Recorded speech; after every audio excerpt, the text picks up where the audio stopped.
ವರ್ಷ 2018 ಡಿಸೆಂಬರ್ 20. ಭಾರತೀಯ ಚಿತ್ರರಂಗದ ಇತಿಹಾಸದಲ್ಲಿ ಒಂದು ಹೊಸ ಅಧ್ಯಾಯ ಶುರುವಾದಂತಹ ದಿನ. ದಶಕಗಳಿಂದ ಇಂಡಿಯನ್ ಸಿನಿಮಾ ಅಂದ್ರೆ ಅದು ಬಾಲಿವುಡ್, ಅಲ್ಲಿನವರೇ ನಿಜವಾದ ಗ್ಲೋಬಲ್ ಸ್ಟಾರ್ಸ್ ಎಂಬ ದೊಡ್ಡ ಭ್ರಮೆ ಇತ್ತು. ಆ ಭ್ರಮೆಯನ್ನ ಹೊಡೆದಾಕೋದಕ್ಕೆ ಕನ್ನಡದ ಮಣ್ಣಿನಿಂದ ಒಂದು ಜ್ವಾಲಾಮುಖಿ ಎದ್ದು ನಿಂತಿತ್ತು. ಹಿಂದಿ ಚಿತ್ರರಂಗದ ಬಾದ್ಶಾ, ಬಾಲಿವುಡ್ನ ಕಿಂಗ್ ಶಾರುಖ್ ಖಾನ್ ಅವರ 200 ಕೋಟಿ ಬಜೆಟ್ನ ಝೀರೋ ಸಿನಿಮಾದ ಎದುರು ಕೇವಲ 80 ಕೋಟಿ ಬಜೆಟ್ನ ಕನ್ನಡದ ಸಿನಿಮಾವೊಂದು ತೊಡೆ ತಟ್ಟಿ ನಿಂತಿತ್ತು. ಎಲ್ಲರೂ ಅಂದ್ಕೊಂಡಿದ್ರು ಬಾಲಿವುಡ್ನ ಮುಂದೆ ಪ್ರಾದೇಶಿಕ ಸಿನಿಮಾ ಧೂಳಿಪಟ ಆಗುತ್ತೆ ಅಂತ. ಆದ್ರೆ ಬೆಳ್ಳಿ ತೆರೆಯ ಮೇಲೆ ಆ ಗಡ್ಡಧಾರಿ ಯುವಕ ಕೈಯಲ್ಲಿ ಸುತ್ತಿಗೆ ಹಿಡಿದು ಎಂಟ್ರಿ ಕೊಟ್ಟಾಗ ಇಡೀ ಇಂಡಿಯಾದ ಬಾಕ್ಸ್ ಆಫೀಸ್ ನಡುಗಿ ಹೋಗಿತ್ತು. ಝೀರೋ ಸಿನಿಮಾ 191 ಕೋಟಿ ಗಳಿಸಿ ಮಕಾಡೆ ಮಲಗಿದ್ರೆ, ಕನ್ನಡದ ಆ ಸಿನಿಮಾ ಬರೋಬ್ಬರಿ 250 ಕೋಟಿ ಕಲೆಕ್ಷನ್ ಮಾಡಿ ಹೊಸ ಇತಿಹಾಸನ ಸೃಷ್ಟಿಸಿತ್ತು. ಆ ಸಿನಿಮಾ ಬೇರಾವುದೂ ಅಲ್ಲ, ಕನ್ನಡದ ಹೆಮ್ಮೆಯ KGF. ಮತ್ತು ಆ ಇತಿಹಾಸ ಸೃಷ್ಟಿಸಿದ ನಾಯಕ ಬೇರಾರು ಅಲ್ಲ, ನಮ್ಮ ಹೆಮ್ಮೆಯ ರಾಕಿಂಗ್ ಸ್ಟಾರ್ ಯಶ್. KGF ಬರುವ ಮುನ್ನ ಯಶ್ ಯಾರು ಎಂಬುದು ಭಾರತದ ಅನೇಕರಿಗೆ ಒಂದು ದೊಡ್ಡ ಮಿಸ್ಟರಿ ಆಗಿತ್ತು. ಆದರೆ ಆ ಮಿಸ್ಟರಿಯ ಹಿಂದಿರುವ ನಿಜವಾದ ಕತೆ ಯಾವುದೇ ಸಿನಿಮಾ ಸ್ಕ್ರಿಪ್ಟ್ಗಿಂತಲೂ ಕಡಿಮೆ ಏನಿಲ್ಲ. ಜೇಬಿನಲ್ಲಿ ಕೇವಲ 300 ರೂಪಾಯಿ ಇಟ್ಕೊಂಡು ಬೆಂಗಳೂರಿಗೆ ಬಂದಂಥ ಹುಡುಗ, ಊಟಕ್ಕೂ ಗೊತ್ತಿಲ್ಲದೆ ಮೆಜೆಸ್ಟಿಕ್ ಬಸ್ ಸ್ಟ್ಯಾಂಡ್ನಲ್ಲಿ ರಾತ್ರಿ ಕಳೆದ ಹುಡುಗ, ಇಂದು 400 ಕೋಟಿ ಬಜೆಟ್ನ ಸಿನಿಮಾ ಮಾಡುವ ಗ್ಲೋಬಲ್ ಸ್ಟಾರ್ ಆಗಿ ಬೆಳೆದಿದ್ದಾರೆ. ಇದು ಕೇವಲ ಒಬ್ಬ ನಟನ ಕಥೆಯಲ್ಲ, ಇದು ಛಲ, ಅವಮಾನ, ಹಠ ಮತ್ತು ಹೋರಾಟದ ಕತೆ. ಬಸ್ ಡ್ರೈವರ್ನ ಮಗನೊಬ್ಬ ಭಾರತದ ನಂಬರ್ 1 ಸೂಪರ್ ಸ್ಟಾರ್ ಆದ ಆ ರೋಚಕ ಜರ್ನಿಯೇ ಇಂದು ನಾವು ನಿಮಗೆ ಹೇಳ್ತಿದ್ದೀವಿ. ಇದು ಕೇವಲ ಒಂದು ಕತೆ ಅಲ್ಲ, ಇದು ಛಲ, ಅವಮಾನ, ಹಠ ಮತ್ತು ಹೋರಾಟದ ಕತೆ. ಬಸ್ ಡ್ರೈವರ್ನ ಮಗನೊಬ್ಬ ಭಾರತದ ನಂಬರ್ 1 ಸೂಪರ್ ಸ್ಟಾರ್ ಆದ ಆ ರೋಚಕ ಜರ್ನಿಯನ್ನು ಇಂದು ನಾವು ನಿಮಗೆ ಹೇಳ್ತಿದ್ದೀವಿ. ವಿಡಿಯೋ ಕೊನೆವರೆಗೂ ನೋಡಿ, ಇದು ನಿಮ್ಮ ಜೀವನವನ್ನೇ ಬದಲಾಯಿಸುವ ಕತೆ. ಯಾರೆಲ್ಲ ಈ ವಿಡಿಯೋನ ಫಸ್ಟ್ ಟೈಮ್ ನೋಡ್ತಿದ್ದೀರಾ, ದಯವಿಟ್ಟು ಈ ವಿಡಿಯೋಗೆ ಒಂದು ಲೈಕ್ ಮಾಡಿ, ಜೊತೆಗೆ ಸಾಕಷ್ಟು ಜನಗಳಿಗೆ ಈ ವಿಡಿಯೋವನ್ನು ಶೇರ್ ಮಾಡಿ. ಇನ್ನು ಯಾರೆಲ್ಲ ಸಬ್ಸ್ಕ್ರೈಬ್ ಮಾಡ್ಕೊಂಡಲ್ಲೇ ಈ ವಿಡಿಯೋನ ನೋಡ್ತಿದ್ದೀರಾ, ದಯವಿಟ್ಟು ಎಲ್ಲರೂ ಸಬ್ಸ್ಕ್ರೈಬ್ ಮಾಡ್ಕೊಂಡು ಈ ವಿಡಿಯೋನ ನೋಡಿ. ಆಲ್ರೆಡಿ ಯಾರೆಲ್ಲ ಸಬ್ಸ್ಕ್ರೈಬ್ ಮಾಡ್ಕೊಂಡು ಈ ವಿಡಿಯೋ ನೋಡ್ತಿದ್ದೀರಾ, ನಿಮ್ಮೆಲ್ಲರಿಗೂ ಥ್ಯಾಂಕ್ ಯು ಸೋ ಮಚ್ ಹೇಳ್ತಾ ಬನ್ನಿ ಯಶ್ ಸರ್ ಅವರ ಲೈಫ್ ಜರ್ನಿ ಒಳಗಡೆ ಹೋಗೋಣ. Welcome to Yash life journey. ಈ ಕತೆ ಶುರುವಾಗೋದು 1986 ಜನವರಿ 8ರಂದು ಹಾಸನ ಜಿಲ್ಲೆಯ ಬೋನಹಳ್ಳಿ ಎಂಬ ಒಂದು ಪುಟ್ಟ ಗ್ರಾಮದಲ್ಲಿ. ಅರುಣ್ ಕುಮಾರ್ ಗೌಡ ಮತ್ತು ಪುಷ್ಪಾ ದಂಪತಿಗೆ ಜನಿಸಿದ ಮೊದಲ ಮಗನೇ ಈ ನವೀನ್ ಕುಮಾರ್ ಗೌಡ. ನವೀನ್ಗೆ ನಂದಿನಿ ಎಂಬ ತಂಗಿ ಕೂಡ ಇದ್ದಾಳೆ. ಅಪ್ಪ ಅರುಣ್ ಕುಮಾರ್ ಅವರು KSRTC ಮತ್ತು BMTC ಬಸ್ನಲ್ಲಿ ಡ್ರೈವರ್ ಆಗಿ ದುಡಿತಿದ್ರು. ತಾಯಿ ಪುಷ್ಪಾ ಮನೆಯ ಜವಾಬ್ದಾರಿ ಹೊತ್ತಿದ್ದ ಗೃಹಿಣಿ. ಒಂದು ಮಿಡಲ್ ಕ್ಲಾಸ್ ಕುಟುಂಬದಲ್ಲಿ ಜನಿಸಿದ ನವೀನ್ ಚಿಕ್ಕ ವಯಸ್ಸಿನಲ್ಲಿಯೇ ಹಾಸನದಿಂದ ಮೈಸೂರಿನಲ್ಲಿ ಪಡುವಾರಹಳ್ಳಿಗೆ ಶಿಫ್ಟ್ ಆಗಬೇಕಾಯ್ತು. ಅಲ್ಲಿನ ಮಹಾಜನ ಎಜುಕೇಶನ್ ಸೊಸೈಟಿ ಶಾಲೆಯಲ್ಲಿ ನವೀನ್ ಕುಮಾರ್ ಅವರ ಅಭ್ಯಾಸ ಶುರುವಾಗುತ್ತೆ. ಅವರ ತಂದೆ ತಾಯಿ ಜೀವನ ನಿರ್ವಹಣೆಗಾಗಿ ಒಂದು ಪುಟ್ಟ ಕಿರಾಣಿ ಅಂಗಡಿಯನ್ನು ಕೂಡ ಇಟ್ಕೊಂಡಿದ್ರು. 16-17 ವರ್ಷದ ಹುಡುಗರು ಆಟ ಆಡಿಕೊಂಡು ಟೈಮ್ ಪಾಸ್ ಮಾಡುತ್ತಿರುವಾಗ ನವೀನ್ ಮಾತ್ರ ಮಾರ್ಕೆಟ್ಗೆ ಹೋಗಿ ಕಿರಾಣಿ ಅಂಗಡಿಗೆ ಬೇಕಾದ ವಸ್ತುಗಳನ್ನ ತಂದು ಜವಾಬ್ದಾರಿಯಿಂದ ಕುಟುಂಬಕ್ಕೆ ಆಸರೆಯಾಗಿದ್ರು. ಆದ್ರೆ ನವೀನ್ಗೆ ಓದಿನ ಕಡೆ ಅಷ್ಟೊಂದೇನು ಆಸಕ್ತಿ ಇರಲಿಲ್ಲ. ಅವನ ತಲೆಯಲ್ಲಿ ಸದಾ ಒಂದೇ ಕನಸು ಗಿರಿಕಿ ಹೊಡಿತಿತ್ತು, ನಾನು ಹೀರೋ ಆಗ್ಬೇಕು, ಟಾಪ್ ಸ್ಟಾರ್ ಆಗ್ಬೇಕು ಅಂತ. ಶಾಲೆಯಲ್ಲಿದ್ದಾಗ ಪ್ರತಿ ನಾಟಕ, ಡ್ಯಾನ್ಸ್ ಕಾಂಪಿಟೇಷನ್ಗಳಲ್ಲಿ ಭಾಗವಹಿಸ್ತಿದ್ದ ನವೀನ್ ಅನ್ನು ನೋಡಿ ಶಾಲೆಯ ಟೀಚರ್ಸ್ಗಳು ಕೂಡ ಅವನನ್ನ ಹೀರೋ ಅಂತಾನೆ ಕರೀತಿದ್ರು. ಈ ಮಾತುಗಳು ಅವನ ಮನಸ್ಸಿನಲ್ಲಿ ದೊಡ್ಡ ಆಳವಾದ ಬೇರೂರಿತ್ತು. ತಂದೆ ಅರುಣ್ ಕುಮಾರ್ ಅವರಿಗೆ ಮಗ ಓದಿ ದೊಡ್ಡ ಸರ್ಕಾರಿ ಅಧಿಕಾರಿ ಆಗ್ಬೇಕು ಅನ್ನೋ ದೊಡ್ಡ ಆಸೆ ಇತ್ತು. ಆದ್ರೆ ಮಗನಿಗೆ ಗಾಂಧಿನಗರದ ಟಾಪ್ ಸ್ಟಾರ್ ಆಗ್ಬೇಕು ಎಂಬ ಹಠ ಇತ್ತು. SSLC ಮತ್ತು PUC ಮುಗಿಸಿದ ನಂತರ ನವೀನ್ ಮನೆಯಲ್ಲಿ ಒಂದು ಬಾಂಬ್ ಸಿಡಿಸಿದ್ರು. ನನಗೆ ಇನ್ನೂ ಓದೋಕೆ ಆಗಲ್ಲ, ನಾನು ಆಕ್ಟಿಂಗ್ ಮಾಡೋಕೆ ಬೆಂಗಳೂರಿಗೆ ಹೋಗ್ತೀನಿ ಅಂತ ಪಟ್ಟು ಹಿಡಿತಾರೆ. ಮನೆಯವರು ಸಿಡಿದೆದ್ದೇಳ್ತಾರೆ.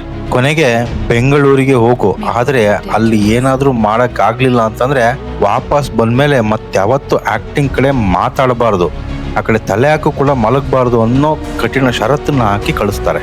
ಅದು 2003ರ ಸಮಯ. ವಯಸ್ಸು ಕೇವಲ 16ರಿಂದ 17. ಜೇಬ್ನಲ್ಲಿದ್ದಿದ್ದು ಬರೀ 300 ರೂಪಾಯಿ. ಕಣ್ಣಲ್ಲಿ ಕೋಟಿ ಕೋಟಿ ಕನಸುಗಳನ್ನ ಹೊತ್ತು ನವೀನ್ ಬೆಂಗಳೂರಿನ ಮೆಜೆಸ್ಟಿಕ್ ಬಸ್ ಸ್ಟ್ಯಾಂಡ್ಗೆ ಕಾಲಿಡ್ತಾರೆ. ಆದರೆ ಬೆಂಗಳೂರು ಅವನು ಅಂದುಕೊಂಡಷ್ಟು ಸುಲಭದ ತುತ್ತಾಗಿರಲಿಲ್ಲ. ಇಲ್ಲಿ ಯಾರ ಪರಿಚಯವೂ ಇರಲಿಲ್ಲ, ಊಟಕ್ಕೆ ಹಣವೂ ಇರಲಿಲ್ಲ, ಮಲಗೋಕ್ಕೆ ಜಾಗನೂ ಇರಲಿಲ್ಲ. ಆರಂಭದಲ್ಲಿ ಒಂದು ಸಿನಿಮಾದಲ್ಲಿ ಅಸಿಸ್ಟೆಂಟ್ ಡೈರೆಕ್ಟರ್ ಆಗಿ ಕೆಲಸ ಸಿಗುತ್ತೆ, ಊಟ ಮತ್ತೆ ಮಲಗೋಕ್ಕೆ ಜಾಗ ಸಿಗುತ್ತೆ ಎಂಬ ಒಂದೇ ಒಂದು ಕಾರಣಕ್ಕೆ ಆ ಕೆಲಸನ ಒಪ್ಕೊಳ್ತಾರೆ. ಆದರೆ ದುರಾದೃಷ್ಟ ಅಂದರೆ 2 ದಿನಕ್ಕೆ ಆ ಸಿನಿಮಾ ನಿಂತೋಗುತ್ತೆ. ಜೇಬ್ನಲ್ಲಿದ್ದ ಕಾಸೆಲ್ಲ ಖಾಲಿಯಾಗುತ್ತೆ, ಉಳಿದುಕೊಳ್ಳಲು ಜಾಗ ಕೂಡ ಇರೋದಿಲ್ಲ. ಆ ರಾತ್ರಿ ನವೀನ್ ಮೆಜೆಸ್ಟಿಕ್ ಬಸ್ ಸ್ಟ್ಯಾಂಡ್ನಲ್ಲಿ ಮಲಗ್ತಾರೆ. ಅವರಿಗೆ ಒಂದು ಕೂಗು ಯಾವಾಗಲೂ ಕೇಳಿಸ್ತಾ ಇರುತ್ತೆ. ಮೈಸೂರು ಮೈಸೂರು ಅಂತ ಕೂಗ್ತಿದ್ದ ಬಸ್ ಕಂಡಕ್ಟರ್ಗಳ ಧ್ವನಿ ಅವನ ಕಿವಿಗೆ ಅಪ್ಪಳಿಸ್ತಾ ಇರುತ್ತೆ. ಒಂದೇ ಒಂದು ಬಸ್ ಹತ್ತಿದ್ರೆ ವಾಪಸ್ ಮನೆಗೆ ಹೋಗ್ಬಿಡ್ತೀನಿ, ಆರಾಮಾಗಿ ಇರ್ಬೋದು. ಆದರೆ ನವೀನ್ಗೆ ತನ್ನ ಕಂಫರ್ಟ್ ಝೋನಿಂದ ಹೊರ ಬರೋ ಹಠ ಇತ್ತು.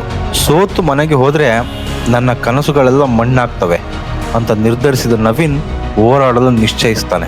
ಬಳಿಕ ನವೀನ್ಗೆ ಖ್ಯಾತ ನಿರ್ದೇಶಕರಾದ ನಾಗಾಭರಣ ಮತ್ತು BV ಕಾರಂತ್ ಅವರ ಬೆನಕ ನಾಟಕ ಮಂಡಳಿಯಲ್ಲಿ ಅವಕಾಶ ಸಿಗುತ್ತೆ. ಆದರೆ ಅಲ್ಲಿ ಅವನಿಗೆ ಹೀರೋ ಪಾರ್ಟ್ ಸಿಗಲಿಲ್ಲ. ನಾಟಕದ ಸೆಟ್ನಲ್ಲಿ ಕಸ ಗುಡಿಸೋದು, ಟೀ ತಂದು ಕೊಡೋದು, ಪ್ರಾಪರ್ಟಿಗಳನ್ನು ಹೊರುವುದು ಇವೇ ಅವನ ಕೆಲಸವಾಗಿತ್ತು. ಇದಕ್ಕಾಗಿ ಸಿಗುತ್ತಿದ್ದುದು ದಿನಕ್ಕೆ ಕೇವಲ 50 ರೂಪಾಯಿಗಳು ಸಂಬಳ ಮಾತ್ರ. ಒಮ್ಮೆ ಮುಂಬೈನಲ್ಲಿ ನಾಟಕದ ರಿಹರ್ಸಲ್ ನಡೆಯುವಾಗ ಆಕ್ಟರ್ ಒಬ್ಬರು ಬರೆದಿದ್ದಾಗ ನವೀನ್ ತಾನೇ ಸ್ಟೇಜ್ ಮೇಲೆ ಹೋಗಿ ಅದ್ಭುತವಾಗಿ ಆಕ್ಟ್ನ ಮಾಡ್ತಾರೆ. ಎಲ್ಲರೂ ಬೆರಗಾಗ್ತಾರೆ. ನೀನು ಆಕ್ಟರ್ ಅಲ್ಲ, ಸುಮ್ಮನೆ ಕೂರು ಎಂದು ಬೈದಿದ್ದ ನಿರ್ದೇಶಕರೇ ಅವನ ಪ್ರತಿಭೆಗೆ ತಲೆ ದೂಕ್ತಾರೆ. ಹಗಲಿರುಳು ನಾಟಕದಲ್ಲಿ ಅಭಿನಯಿಸುತ್ತಲೇ ನವೀನ್ ಬೆಂಗಳೂರಿನ KLE ಕಾಲೇಜಿನಲ್ಲಿ BA ಪದವಿಯನ್ನ ಕಂಪ್ಲೀಟ್ ಮಾಡ್ತಾರೆ. ತನ್ನ ಶಿಕ್ಷಣ ಮತ್ತು ಕನಸು ಎರಡನ್ನೂ ಆತ ಬ್ಯಾಲೆನ್ಸ್ ಮಾಡತೊಡಗಿದ್ದ. ನಾಟಕಗಳಲ್ಲಿ ಮಿಂಚುತ್ತಿದ್ದ ನವೀನ್ 2004ರಲ್ಲಿ ಕಿರುತೆರೆಗೆ ಕಾಲಿಡ್ತಾರೆ. ಉತ್ತರಾಯಣ ಎಂಬ ಧಾರಾವಾಹಿಯ ಮೂಲಕ TV ಜರ್ನಿ ಕೂಡ ಶುರುವಾಗುತ್ತೆ. ಆಮೇಲೆ ಬಂದದ್ದು ನಂದಗೋಕುಲ, ಮಳೆಬಿಲ್ಲು, ಸಿಲ್ಲಿಲಲ್ಲಿ ಮತ್ತು ಪ್ರೀತಿ ಇಲ್ಲದ ಮೇಲೆ ಎಂಬ ಹಿಟ್ ಧಾರಾವಾಹಿಗಳು. ನಂದಗೋಕುಲ ಧಾರಾವಾಹಿ ಯಶ್ ಜೀವನದ 2 ಅತಿ ದೊಡ್ಡ ಟರ್ನಿಂಗ್ ಪಾಯಿಂಟ್ಗಳಿಗೆ ಕಾರಣವಾಗಿತ್ತು. ಒಂದು, ಅವರು ಮನೆ ಮಾತಾಗ್ತಾರೆ. ದಿನಕ್ಕೆ 50 ರೂಪಾಯಿ ಸಂಪಾದಿಸುತ್ತಿದ್ದ ಹುಡುಗ ಈಗ ತಿಂಗಳಿಗೆ 50-60 ಸಾವಿರ ರೂಪಾಯಿ ತನಕ ಸಂಪಾದನೆ ಮಾಡೋದಕ್ಕೆ ಶುರು ಮಾಡ್ತಾರೆ. ಮೈಸೂರಿನಲ್ಲಿದ್ದ ತನ್ನ ತಂದೆ ತಾಯಿಯನ್ನ ಹೆಮ್ಮೆಯಿಂದ ಬೆಂಗಳೂರಿಗೆ ಕರೆತರ್ತಾರೆ. ಎರಡನೆಯದ್ದು, ಇದೇ ಧಾರಾವಾಹಿಯ ಸೆಟ್ನಲ್ಲಿ ಅವರು ತಮ್ಮ ಜೀವನದ ಪ್ರೀತಿ, ಭವಿಷ್ಯದ ಪತ್ನಿ ರಾಧಿಕಾ ಪಂಡಿತ್ ಅವರನ್ನ ಮೊದಲ ಬಾರಿಗೆ ಭೇಟಿಯಾಗ್ತಾರೆ. ಟಿವಿಯಲ್ಲಿ ಸಿಕ್ಕಾಪಟ್ಟೆ ಪಾಪ್ಯುಲರ್ ಆದ ಯಶ್ ಅಲ್ಲೇ ನಿಲ್ಲಿಲ್ಲ. ಕಂಫರ್ಟ್ ಝೋನ್ ನಲ್ಲಿ ಬದುಕುವುದು ಅವರಿಗೆ ಮೊದಲಿನಿಂದಲೂ ಇಷ್ಟವಿರಲಿಲ್ಲ. ಕಿರುತೆರೆಯಿಂದ ಬೆಳ್ಳಿ ತೆರೆಗೆ ನೆಗೆಯಲು ಅವರು ಸಜ್ಜಾಗ್ತಾರೆ. 2007ರಲ್ಲಿ ಜಂಬದ ಹುಡುಗಿ ಸಿನಿಮಾದಲ್ಲಿ ಒಂದು ಸಣ್ಣ ಪಾತ್ರ ಮಾಡುವ ಮೂಲಕ ಯಶ್ ಬೆಳ್ಳಿ ತೆರೆಗೆ ಎಂಟ್ರಿ ಕೊಡ್ತಾರೆ. ಆದರೆ 2008ರಲ್ಲಿ ಬಂದ ಮೊಗ್ಗಿನ ಮನಸ್ಸು ಸಿನಿಮಾ ಅವರ ಲೈಫನ್ನೇ ಬದಲಾಯಿಸಿತ್ತು. ಇದು ಮಹಿಳಾ ಪ್ರಧಾನ ಚಿತ್ರವಾಗಿದ್ದರೂ ಯಶ್ ಕಾಣಿಸಿಕೊಂಡದ್ದು ಕೆಲವೇ ಸೀನ್ಗಳಲ್ಲಿ. ಆದರೆ ಅದರಲ್ಲಿ ಅವರ ಡ್ಯಾನ್ಸ್ ಮಾಡಿದ್ದ ಐ ಲವ್ ಯು ಹಾಡು ಇಡೀ ಕರ್ನಾಟಕದಾದ್ಯಂತ ಸೆನ್ಸೇಷನ್ ಕ್ರಿಯೇಟ್ ಮಾಡಿತ್ತು. ಈ ಚಿತ್ರದ ನಟನೆಗಾಗಿ ಅವರಿಗೆ film fair best supporting actor award ಕೂಡ ಸಿಕ್ಕಿತ್ತು. ನಂತರ ಅವರು ಹೀರೋ ಆಗಿ ನಟಿಸಿದ ಮೊದಲ ಸಿನಿಮಾ ರಾಕಿ. ಆ ಸಿನಿಮಾ ಫ್ಲಾಪ್ ಆದರೂ ರಾಕಿ ಎಂಬ ಹೆಸರು ಆತನಿಗೆ ಶಾಶ್ವತವಾಗಿ ಅಂಟ್ಕೊಂಡಿತ್ತು. ಯಶ್ ಸೋಲಿಗೆ ಹೆದರುವವರಲ್ಲ. ಕಳ್ಳರ ಸಂತೆ, ಗೋಕುಲ, ಮೊದಲ ಸಲ, ರಾಜಧಾನಿ, ಕಿರಾತಕ, ಲಕ್ಕಿ, ಜಾನು, ಡ್ರಾಮಾ ಹೀಗೆ ಸತತವಾಗಿ ಹಿಟ್ಗಳನ್ನ ಕೊಡ್ತಾ ಬೆಳೀತಾರೆ. 2013ರಲ್ಲಿ ಗೂಗ್ಲಿ, 2014ರಲ್ಲಿ ಮಿಸ್ಟರ್ ಅಂಡ್ ಮಿಸಸ್ ರಾಮಾಚಾರಿ, 2015ರ ಮಾಸ್ಟರ್ ಪೀಸ್ ಸಿನಿಮಾ. ಈ ಸಿನಿಮಾಗಳು ಯಶ್ ಅವರನ್ನ ಕನ್ನಡ ಇಂಡಸ್ಟ್ರಿಯ ನಂಬರ್ 1 ಹೈಯೆಸ್ಟ್ ಪೇಯ್ಡ್ ಸ್ಟಾರ್ ಆಗಿ ಸಿಂಹಾಸನದಲ್ಲಿ ಕೂರಿಸಿದ್ವು. ಸ್ನೇಹಿತರೆ, ಯಶ್ ಅವರ ಡೆಡಿಕೇಶನ್ ಎಂತಹದ್ದು ಗೊತ್ತಾ? ಒಮ್ಮೆ ಅವರ ಬಳಿ ಏಕಕಾಲಕ್ಕೆ 7 ಸಿನಿಮಾಗಳ ಆಫರ್ ಬಂದಿತ್ತು. ಆದರೆ ಅವರು ಆ 7 ಸಿನಿಮಾಗಳನ್ನ ರಿಜೆಕ್ಟ್ ಮಾಡಿದ್ರು. ಕಾರಣ, ಮೊದಲು ಸ್ಕ್ರಿಪ್ಟ್ ಓದಲು ಕೊಡ್ರಿ, ಆಮೇಲೆ ಒಪ್ಕೊಳ್ತೀನಿ ಎಂಬ ಅವರ ನೇರ ನುಡಿ. ಅದನ್ನು ಕೆಲವರು ಆಟಿಟ್ಯೂಡ್ ಎಂದರು. ಆದರೆ ಅದು ಅವರ ಸೆಲ್ಫ್ ರೆಸ್ಪೆಕ್ಟ್ ಆಗಿತ್ತು.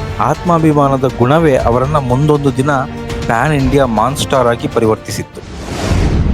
2018ರ ಆ ಸಮಯ ನಿರ್ದೇಶಕ ಪ್ರಶಾಂತ್ ನೀಲ್ ಮತ್ತು ಯಶ್ ಕೈ ಜೋಡಿಸಿ ಒಂದು ಬೃಹತ್ ಕನಸು ಕಂಡ್ರು. ಅದೇ KGF. ಈ ಸಿನಿಮಾವನ್ನು ಮೊದಲು ಕೇವಲ ಕನ್ನಡದಲ್ಲಿ ರಿಲೀಸ್ ಮಾಡುವ ಪ್ಲಾನ್ ಇತ್ತು. ಆದರೆ ಯಶ್ ಪ್ರಶಾಂತ್ ನೀಲ್ ಮತ್ತು ನಿರ್ಮಾಪಕರನ್ನು ಒಪ್ಪಿಸಿ ಅದನ್ನ ಪ್ಯಾನ್ ಇಂಡಿಯಾ ಲೆವೆಲ್ಗೆ ಅಂದ್ರೆ 5 ಭಾಷೆಗಳಲ್ಲಿ ರಿಲೀಸ್ ಮಾಡುವ ರಿಸ್ಕ್ ನ ತಗೊಳ್ತಾರೆ. ಬಾಲಿವುಡ್ ನಲ್ಲಿ ಶಾರುಖ್ ಖಾನ್ ಅವರ 0 ಜೊತೆಗೆ KGF ರಿಲೀಸ್ ಆದಾಗ ಇಡೀ ಇಂಡಿಯಾ ಯಶ್ ಯಾರು ಎಂದು ಕೇಳಿತ್ತು. ಆದರೆ ಸಿನಿಮಾ ರಿಲೀಸ್ ಆದ ಮೊದಲ ಶೋ ನಂತರ ಇಡೀ ಇಂಡಿಯಾ ರಾಕಿ ಬಾಯ್ ಎಂದು ಜಪಿಸಲು ಶುರು ಮಾಡಿತ್ತು. 80 ಕೋಟಿ ಬಜೆಟ್ನ ಸಿನಿಮಾ ಬರೋಬ್ಬರಿ 250 ಕೋಟಿ ಕಲೆಕ್ಷನ್ ಮಾಡಿತ್ತು. 2028ರಲ್ಲಿ KGF ಚಾಪ್ಟರ್ 2 ಬಂದಾಗ ಅದು ಕೇವಲ ಸಿನಿಮಾ ಆಗಿರಲಿಲ್ಲ, ಅದೊಂದು ಸುನಾಮಿನೇ ಆಗಿತ್ತು. ವರ್ಲ್ಡ್ ವೈಡ್ 1200 ಕೋಟಿಗೂ ಅಧಿಕ ಕಲೆಕ್ಷನ್ ಮಾಡಿ ಇಂಡಿಯನ್ ಸಿನಿಮಾ ದಾಖಲೆಗಳನ್ನು ಪುಡಿ ಪುಡಿ ಮಾಡಿತ್ತು. ವೈಲೆನ್ಸ್ ವೈಲೆನ್ಸ್ ವೈಲೆನ್ಸ್ ಆ ವೈಲೆನ್ಸ್ ಡೈಲಾಗು ಇಡೀ ದೇಶದ ಯುವಕರ ನ್ಯಾಷನಲ್ ಸ್ಲೋಗನ್ ಆಗಿ ಬದಲಾಗಿತ್ತು. ಯಾರೂ ಕಲ್ಪನೆ ಕೂಡ ಮಾಡದ ಲೆವೆಲ್ಗೆ ಕನ್ನಡ ಚಿತ್ರರಂಗವನ್ನು ಗ್ಲೋಬಲ್ ಮಟ್ಟಕ್ಕೆ ಕೊಂಡೊಯ್ದ ಹೆಮ್ಮೆ ಈ ರಾಕಿಂಗ್ ಸ್ಟಾರ್ ಯಶ್ಗೆ ಸಲ್ಲುತ್ತದೆ. ಸ್ನೇಹಿತರೆ, ಪರದೆಯ ಮೇಲೆ ಎಷ್ಟೇ ದೊಡ್ಡ ಮಾಸ್ ಆಗಿ ಅಗ್ರೆಸಿವ್ ಆಗಿ ಕಂಡರೂ ನಿಜ ಜೀವನದಲ್ಲಿ ಯಶ್ ಅತ್ಯಂತ ಸರಳ ಮತ್ತು ಡೌನ್ ಟು ಅರ್ತ್ ವ್ಯಕ್ತಿ. 12 ವರ್ಷಗಳ ಕಾಲ ಪ್ರೀತಿಸಿದ ನಟಿ ರಾಧಿಕಾ ಪಂಡಿತ್ ಅವರನ್ನ 2016ರಲ್ಲಿ ಮದುವೆ ಆಗ್ತಾರೆ. ಇಂದು ಅವರಿಗೆ ಐರಾ ಮತ್ತು ಯಥರ್ವ ಎಂಬ ಇಬ್ಬರು ಮುದ್ದಾದ ಮಕ್ಕಳಿದ್ದಾರೆ. ಸೂಪರ್ ಸ್ಟಾರ್ ಆದರೂ ತಾವು ಬೆಳೆದು ಬಂದ ಹಾದಿಯನ್ನ ಮರೆಯದ ಯಶ್ ಪತ್ನಿ ಜೊತೆ ಸೇರಿ ಯಶೋಮಾರ್ಗ ಫೌಂಡೇಶನ್ ಅನ್ನ ಆರಂಭಿಸ್ತಾರೆ. ಕೊಪ್ಪಳದಂತಹ ಬರಗಾಲ ಪೀಡಿತ ಪ್ರದೇಶಗಳಿಗೆ ಸುಮಾರು 4 ಕೋಟಿ ಖರ್ಚು ಮಾಡಿ ಕೆರೆಗಳ ಹೂಳೆತ್ತುವ ಮತ್ತು ನೀರು ಒದಗಿಸುವ ಪುಣ್ಯದ ಕೆಲಸವನ್ನು ಮಾಡ್ತಾರೆ. ಸ್ಟಾರ್ಡಮ್ ಇದ್ದ ಮೇಲೆ ವಿವಾದಗಳು ಬರುವುದು ಸಹಜ. 2019ರಲ್ಲಿ IT ರೈಡ್ ಆದಾಗ ಯಾವುದೇ ಭಯವಿಲ್ಲದೆ ಇದು ನನ್ನ ಜೀವನದಲ್ಲಿ ಮೊದಲ ಅನುಭವ, ಅಧಿಕಾರಿಗಳಿಗೆ ಸಂಪೂರ್ಣ ಸಹಕಾರ ನೀಡುತ್ತೇನೆ ಎಂದು ಗಾಂಭೀರ್ಯದಿಂದ ಉತ್ತರಿಸಿದರು. ಕತ್ರಿಗುಪ್ಪೆಯ ಬಾಡಿಗೆ ಮನೆಯ ವಿವಾದವಾಗಲಿ, ಹಾಸನದ ತಿಮ್ಲಾಪುರ ಜಮೀನಿನ ವಿವಾದವಾಗಲಿ ಎಲ್ಲವನ್ನೂ ತಾಳ್ಮೆಯಿಂದ ಕಾನೂನುಬದ್ಧವಾಗಿ ಎದುರಿಸಿ ಬಗೆಹರಿಸಿಕೊಂಡರು. ಕಾಂತಾರ ಹಿಟ್ ಆದಾಗ ಬಾಲಿವುಡ್ ಮೀಡಿಯಾದವರು KGFಗೆ ಹೋಲಿಕೆ ಮಾಡಿದಾಗ ಯಶ್ ಹೇಳಿದ ಮಾತು ಅವರ ವ್ಯಕ್ತಿತ್ವಕ್ಕೆ ಸಾಕ್ಷಿ. ಕಾಂತಾರ ನನ್ನ ಸಿನಿಮಾ ಅಲ್ಲ ಅಂತ ಯಾರು ಹೇಳಿದ್ದು? ಅದು ನಮ್ಮ ಸಿನಿಮಾ, ನಮ್ಮ ಕರ್ನಾಟಕದ ಸಿನಿಮಾ. ದಯವಿಟ್ಟು ಈ ಗೆಲುವನ್ನು ವಿಭಜಿಸಬೇಡಿ ಎಂದಿದ್ರು. ಇದೇ ಗುಣ ಅವರನ್ನ ನ್ಯಾಷನಲ್ ಸ್ಟಾರ್ ಮಾಡಿತ್ತು. KGF ನಂತರ ಏನಪ್ಪಾ ಅಂತ ಕಾಯ್ದಿದ್ದವರಿಗೆ ಯಶ್ ಕೊಡ್ತಿರೋದು ಡಬಲ್ ಧಮಾಕ. ಮುಂದಿನ ದಿನಗಳಲ್ಲಿ ಬರೋಬ್ಬರಿ 300-400 ಕೋಟಿ ಬಜೆಟ್ನಲ್ಲಿ ಗ್ಲೋಬಲ್ ಆಡಿಯನ್ಸ್ಗಾಗಿ ತಯಾರಾಗುತ್ತಿರುವ ಮಾನ್ಸ್ಟರ್ ಪ್ರಾಜೆಕ್ಟ್ ಟಾಕ್ಸಿಕ್. ಇದರ ಜೊತೆಗೆ ನಿತೀಶ್ ತಿವಾರಿ ನಿರ್ದೇಶನದ ಬಾಲಿವುಡ್ನ ಅತಿ ದೊಡ್ಡ ಪ್ರಾಜೆಕ್ಟ್ ರಾಮಾಯಣದಲ್ಲಿ ಯಶ್ ಲಂಕಾಪತಿ ರಾವಣನಾಗಿ ಅಬ್ಬರಿಸಲಿದ್ದಾರೆ. ಸ್ನೇಹಿತರೆ, ಟಾಕ್ಸಿಕ್ ಬಗ್ಗೆ ಮಾತಾಡೋದಾದ್ರೆ ಇವತ್ತು ಪ್ರತಿಯೊಬ್ಬರಲ್ಲೂ ಕಾಡ್ತಾ ಇದ್ದಿದ್ದು ಒಂದೇ, ಯಾವಾಗಪ್ಪ ಬರುತ್ತೆ ಅನ್ನೋದು. ಅದಕ್ಕೂ ಕೂಡ ಯಶ್ ಇವಾಗ ಆನ್ಸರ್ ಕೊಟ್ಟಿದ್ದಾರೆ. ಬರೋ ಆಗಸ್ಟ್ ತಿಂಗಳಲ್ಲಿ ಅಂದರೆ 26ನೇ ತಾರೀಕು 8ನೇ ತಿಂಗಳು 2026ರಂದು ಟಾಕ್ಸಿಕ್ ವರ್ಲ್ಡ್ ವೈಡ್ ರಿಲೀಸ್ ಆಗ್ತಾ ಇದೆ. ಟಾಕ್ಸಿಕ್ ಆಗಿ ಕಾಯ್ತಿದ್ದಂಥ ಅಭಿಮಾನಿಗಳಿಗೆ ಇದೊಂದು ರಸದೌತಣ ಅಂತಾನೆ ಹೇಳ್ಬೋದು. ಇನ್ನ ಎಲ್ಲರೂ ರಾಮಾಯಣದಲ್ಲಿ ರಾಮನ್ಗೋಸ್ಕರ ಕಾಯ್ತಾ ಇದ್ರೆ ಇಲ್ಲಿ ಸಂಪೂರ್ಣ ಚಿತ್ರಣವೇ ಬದಲಾಗಿದೆ. ಯಾಕೆಂದ್ರೆ ರಾಮಾಯಣದಲ್ಲಿ ರಾಮನ್ಗೋಸ್ಕರ ಯಾರು ಕಾಯ್ತಾ ಇರೋದು ಲಂಕಾಪತಿ ರಾವಣನಿಗಾಗಿ. ಯಾಕೆಂದ್ರೆ ಯಶ್ನ ರಾವಣನ ಪಾತ್ರದಲ್ಲಿ ನೋಡೋದಕ್ಕೆ ಪ್ರತಿಯೊಬ್ಬರು ಕಾಯ್ತಾ ಇದ್ದಾರೆ. ನೀವು ಕಾಯ್ತಾ ಇದ್ರೆ ಕಮೆಂಟ್ ಬಾಕ್ಸ್ನಲ್ಲಿ ತಿಳಿಸಿ. ಟಾಕ್ಸಿಕ್ ಡೇಟ್ ರಿಲೀಸ್ ಆಗಿರೋದು ನಿಮಗೆ ಏನು ಅನಿಸ್ತಾ ಇದೆ ಅನ್ನೋದನ್ನ ಕಮೆಂಟ್ ಬಾಕ್ಸ್ನಲ್ಲಿ ತಿಳಿಸಿ. ಸ್ನೇಹಿತರೆ, ಬಸ್ ಡ್ರೈವರ್ನ ಮಗನೊಬ್ಬ ಜೇಬಲ್ಲಿ ಕೇವಲ 300 ರೂಪಾಯಿ ಇಟ್ಕೊಂಡು ಮೆಜೆಸ್ಟಿಕ್ ಬಸ್ ಸ್ಟ್ಯಾಂಡ್ನಲ್ಲಿ ಮಲಗಿ ಇಂದು ಇಂಡಿಯನ್ ಸಿನಿಮಾ ರಂಗದ ದಿಗ್ಗಜರನ್ನೇ ಅಲುಗಾಡಿಸುವ ಮಟ್ಟಕ್ಕೆ ಬೆಳೆದಿದ್ದಾನೆ ಅಂದರೆ ಅದಕ್ಕೆ ಕಾರಣ ಆತನ ಅದೃಷ್ಟವಲ್ಲ, ಆತನ ಶ್ರಮ, ಛಲ ಮತ್ತು ಅಚಲವಾದ ವಿಶ್ವಾಸ. ನಿಮ್ಮ ಜೇಬ್ನಲ್ಲಿ ಎಷ್ಟೇ ಹಣ ಇರಲಿ, ನಿಮ್ಮ ಹಿನ್ನೆಲೆ ಎಷ್ಟೇ ಸಣ್ಣದಿರಲಿ, ಒಂದ್ಸಲ ನಿರ್ಧಾರ ಮಾಡಿದ್ಮೇಲೆ ಆಕಾಶನೇ ಲಿಮಿಟ್ ಎಂಬುದಕ್ಕೆ ಯಶ್ ಅವರೇ ಸಾಕ್ಷಿ. ನಿಮಗೆ ಈ ಕತೆ ಇಷ್ಟವಾಗಿದ್ರೆ, ಯಶ್ ಅವರ ಹೋರಾಟ ನಿಮ್ಮಲ್ಲಿ ಸ್ಫೂರ್ತಿ ತುಂಬಿದ್ರೆ ದಯವಿಟ್ಟು ಈ ವಿಡಿಯೋಗೆ ಒಂದು ಲೈಕ್ ಕೊಡಿ, ನಿಮ್ಮ ಸ್ನೇಹಿತರೊಂದಿಗೆ ಶೇರ್ ಮಾಡಿ. ಹಾಗೆ ಯಶ್ ಅವರ ಮುಂಬರುವ ಟಾಕ್ಸಿಕ್ ಸಿನಿಮಾದ ಬಗ್ಗೆ ನಿಮ್ಮ ನಿರೀಕ್ಷೆ ಏನು ಎಂಬುದನ್ನ ಕಮೆಂಟ್ ಮೂಲಕ ತಿಳಿಸಿ. ಮತ್ತೆ ಈ ನಿಮ್ಮ ಮಲ್ಲಿಕಾರ್ಜುನ ಕ್ರಿಯೇಟಿವ್ ವರ್ಲ್ಡ್ ಯೂಟ್ಯೂಬ್ ಚಾನಲ್ನ ಸಬ್ಸ್ಕ್ರೈಬ್ ಮಾಡೋದನ್ನ ಮರಿಬೇಡಿ. ಜೊತೆಗೆ ಬೆಲ್ ಐಕಾನ್ನ ಕ್ಲಿಕ್ ಮಾಡಿ ಇಟ್ಕೊಳ್ರಿ. ಸಿಗೋಣ ಮುಂದಿನ ಮತ್ತೊಂದು ರೋಚಕ ಕಥೆಯೊಂದಿಗೆ. ಜೈ ಕರ್ನಾಟಕ, ಜೈ ಭುವನೇಶ್ವರಿ.